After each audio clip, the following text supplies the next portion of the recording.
Good evening, Patriots. This is Praying Medic, and this is my QAnon broadcast for Tuesday, September 15th. Welcome to the broadcast. Those of you who are following along at home, doing your own decodes, you can find Q posts on a number of different websites, including qanon.pub, qag.news, qposts.online, and qanon.news/Q. QMap is currently offline, and I would consider it a personal favor if you would keep the web administrator of QMap in your prayers. He's going through some difficult times. If you are looking for information about Q, you might want to check out my book, Calm Before the Storm. It's the first book in the Q Chronicles, and Volume 2 is getting close to being finished. A couple more chapters to edit. Volume 1 covers some of the subjects that Q talked about in the first few months of the operation. A lot of information about Barack Obama, Hillary Clinton, the Iran deal, the Clinton Foundation. There is a chapter on the NSA and Admiral Rogers. There's a chapter on General Flynn. There is even a chapter on game theory, which Q discusses quite a bit. And there is a glossary in the back of the book that has over 500 terms, abbreviations, acronyms, names of people, names of agencies you may not be familiar with, and those are decoded to the best of my ability in the back of the book. Calm Before the Storm is available on both Amazon and Barnes & Noble. And now, let's jump into today's decode. My theme for this broadcast is Hold the Line, Riders. All right, we are going to go back a little bit to July of 2018. With this post, Q kind of explained how the UK government collaborated with the Obama administration to sabotage the 2016 election. One of the ways they did that is that the UK intelligence helped create the Steele dossier, and they provided intelligence to the CIA on Donald Trump and his associates. So Q wrote, what if the UK government worked hand in hand with the Hussein administration to sabotage the 2016 election?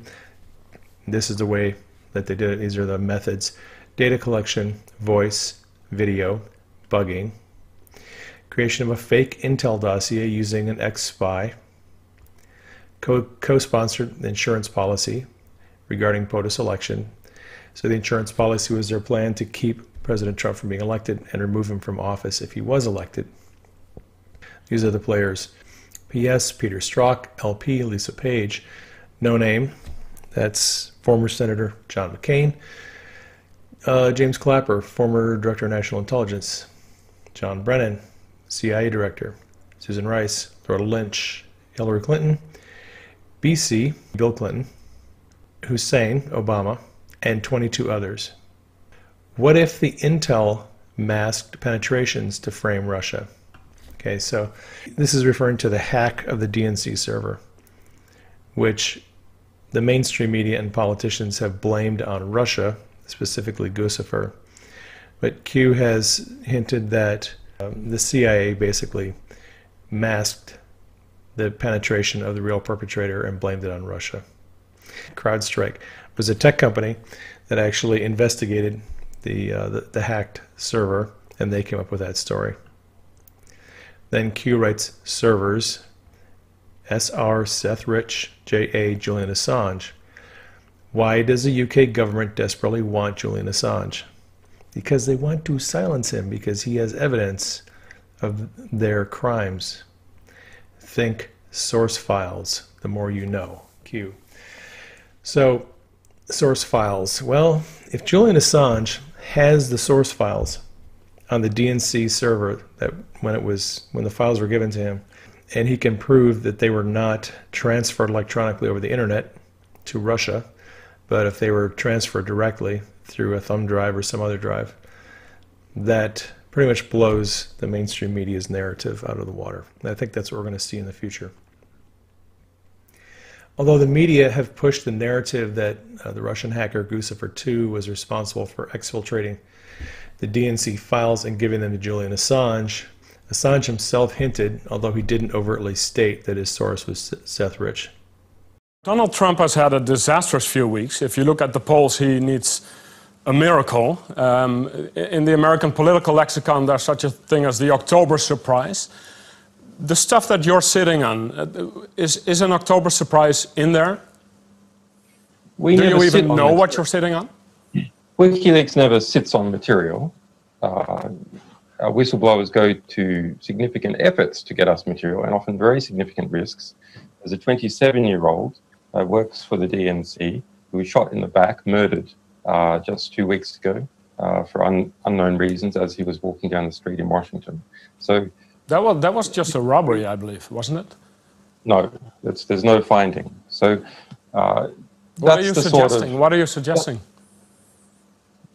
I'm suggesting that our sources take risks, and they become concerned to see things occurring like that. But was he one of your sources then? I mean, we don't comment on who our sources are. But why make the suggestion about a young guy being shot in the streets of Washington?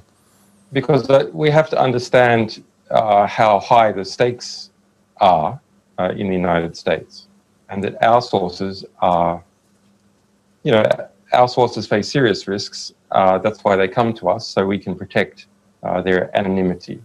But it's quite something to suggest a murder. That's basically what you're doing. Well, others have suggested that. We are investigating to understand what happened in that situation with Seth Rich. I think it is a concerning situation. There's not a conclusion yet. We wouldn't be willing to state a conclusion, but we are concerned about it. And more importantly, a variety of WikiLeaks sources are concerned when that kind of thing happens. NSA whistleblower Bill Binney explained that the Guccifer II Russian hack idea was actually developed by the CIA under John Brennan.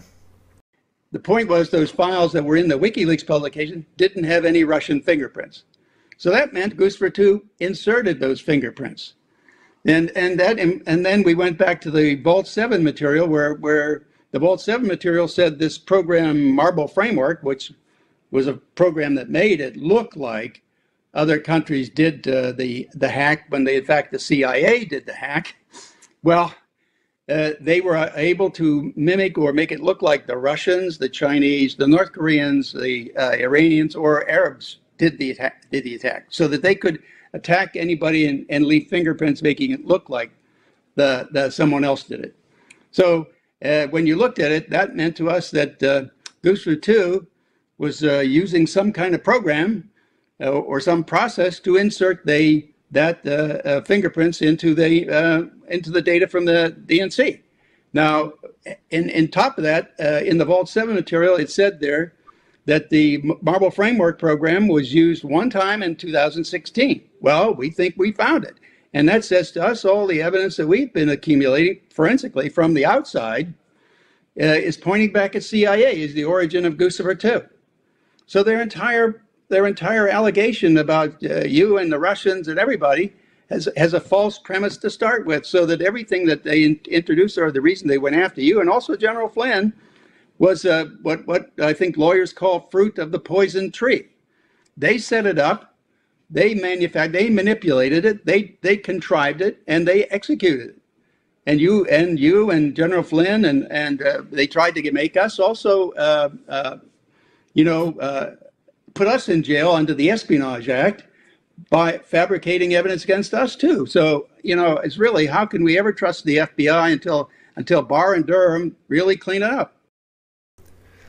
In June of 2018, Q suggested that either a forensic examination of the server or testimony by Julian Assange would expose the truth about the DNC hack and what happened to Seth Rich.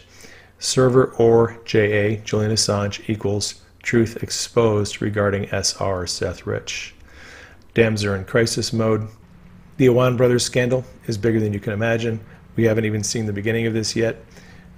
Dozens of members of Congress, Democrat members of the House specifically, hired Awan as their IT guy.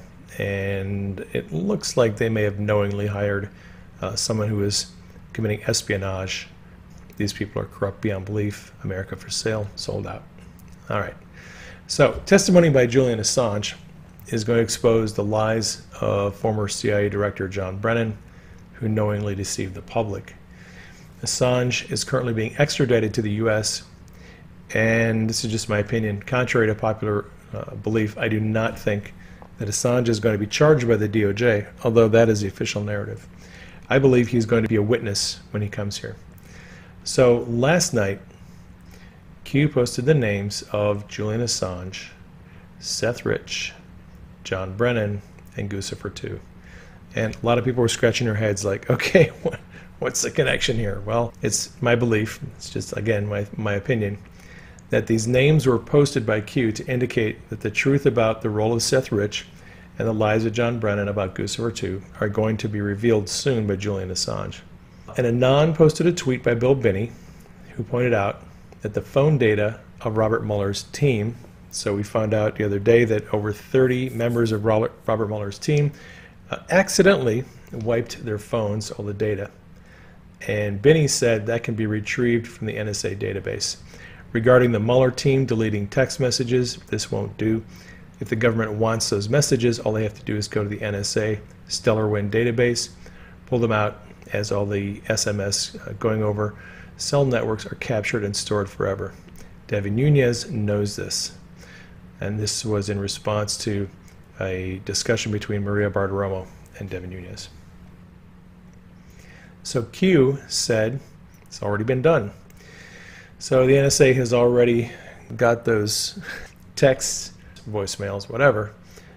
Since there's probable cause to believe that a crime was committed, at a minimum, obstruction of justice, and probably more, a warrant could be obtained, and the deleted data could then be retrieved from the NSA and used as evidence in a case against Mueller's team. So I don't think that we've heard the last of this. I think I have trust that these people are going to be held accountable. Some people have grown weary in waiting for justice, but Q has encouraged us to hold the line. So last night he posted this: "Hold the line, writers. Justice is coming." Midnight writers. People like Paul Revere who are waking up the sleepy. Today we got this news, and maybe this is what Q is referring to. It was just announced that Sean Hannity, Lou Dobbs, and several other members of the Fox News staff are going to be deposed in October as part of a lawsuit brought by the parents of Seth Rich against Fox. So we could get some very interesting information coming forward, especially if Julian Assange is asked to testify. And that gets us caught up to Q for today. If you've enjoyed this broadcast, you might want to subscribe to my channel. If you'd like to support me on Patreon, the link to my Patreon page is in the description box. The link to my book, Calm Before the Storm, is also in the description box. Please keep me and Denise in prayer. Keep the president in prayer. Keep Q and the team in prayer. Keep the military in prayer. Keep the Secret Service in prayer. I love you all. Take care. I will catch you on the next broadcast.